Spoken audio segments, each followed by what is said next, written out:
கர்த்தருடைய பரிசுத்தமுள்ள நாமத்திற்கு ஸ்தோத்திரம். இந்த நாளின் கர்த்தருடைய வார்த்தையாக யோசுவாவின் புஸ்தகம் 23வது அதிகாரம் 11வது வசனம். ஆகையால் உங்கள் தேவனாகிய கர்த்தரில் அன்பு கூறும்படி உங்கள் ஆத்துமாக்களை குறித்து மிகவும் எச்சரிக்கையாயிருங்கள். இந்த நாளில் இஸ்ரவேல் ஜனங்களுக்கு ஆலோசனைகளை சொல்லும் பொழுது யோசுவா சொல்லுகிறார், உங்கள் தேவனாகிய கர்த்தரிடத்தில் நீங்கள் அன்பு கூற வேண்டுமானால் உங்கள் ஆத்துமாவை குறித்து மிகவும் எச்சரிக்கையாக இருக்க வேண்டும். நம்முடைய ஆத்துமா நம்முடைய கர்த்தருக்கு முன்பதாக குற்றமற்றதாக இருக்க வேண்டும். இந்த உள்ளார்ந்த மனிதன் கர்த்தரிலே பலப்பட்டு இருக்க வேண்டும். நம்ம அவருடைய அன்பிலே வேரூன்றி இருக்க வேண்டும்.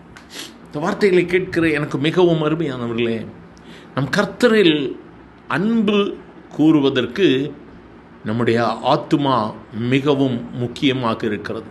நம்முடைய ஆத்துமா குற்றமற்றதாய் கர்த்தர் விரும்புகிறபடி இருக்கும் பொழுதே நம்முடைய ஜெபம் ஏறெடுக்கக்கூடிய வார்த்தைகளை கர்த்தர் கேட்டு பதில் கொடுக்கிறவராக இருக்கிறார். சில வேளைகளில் என்னுடைய ஜெபம் என் மடிக்கே திரும்பி வருகிறது, என் ஜெபம் கேட்கவில்லை என்று சொல்லியெல்லாம் நம்முடைய வாழ்வில் கம்ப்ளைண்ட்ஸ் கொடுக்குறோம்ல. எதற்காக? நாம் அவரில் அன்பு கூறுகிறோம், வேதத்தை சுமக்கிறோம், எல்லாம் உண்மைதான்.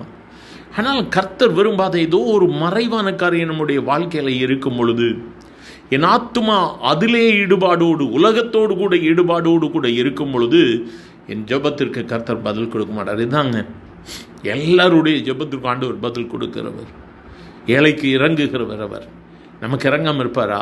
நிச்சயமாக இறங்குவார். ஏன் என் ஜெபம் கேட்கலை?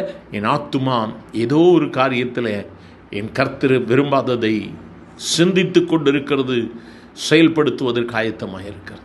ஆகவே என் ஜெபம் கேட்கப்படவில்லை. இந்த நாளும் நம்மளை அனலைஸ் பண்ணிட்டோம். என் ஆத்துமாவை கர்த்தருக்கு ஒப்பு கொடுப்போம். இந்த உள்ளார்ந்த மனிதனில் என் இயேசு வாசம் பண்ண வேண்டும். மனுஷன் உங்களை பார்த்து எது வேணாலும் சொல்லட்டுங்க, அவன் இன்று இருந்து நாளைக்கு மறைந்து போகிற புல்லு கொப்பானவன். அவனை பார்த்து வாழ்க்கையை ஓட்டாதுங்க. இயேசுவை பாருங்க.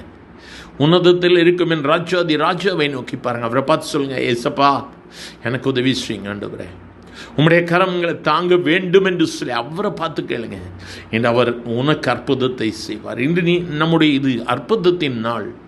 இந்த அற்புதத்தின் நாள் நம்முடைய ஆத்துமாவை சுத்திகரிப்போம். ஆண்டவர்கிட்ட கேளுங்க, Lord cleanse me, sanctify me with your holy blood once again my Lord. என் ஆத்துமா பரிசுத்தப்படுத்தப்பட வேண்டும் ஆண்டவரே, உண்மையிலே வேரூன்றி நிற்க உதவி செய்யும். கேட்கலாமா? எங்கள் அன்பின் ஆண்டவரே, ஆசீர்வதிக்கப்பட்ட இந்த காலை வேளைக்காக நன்றி ஆண்டவரே.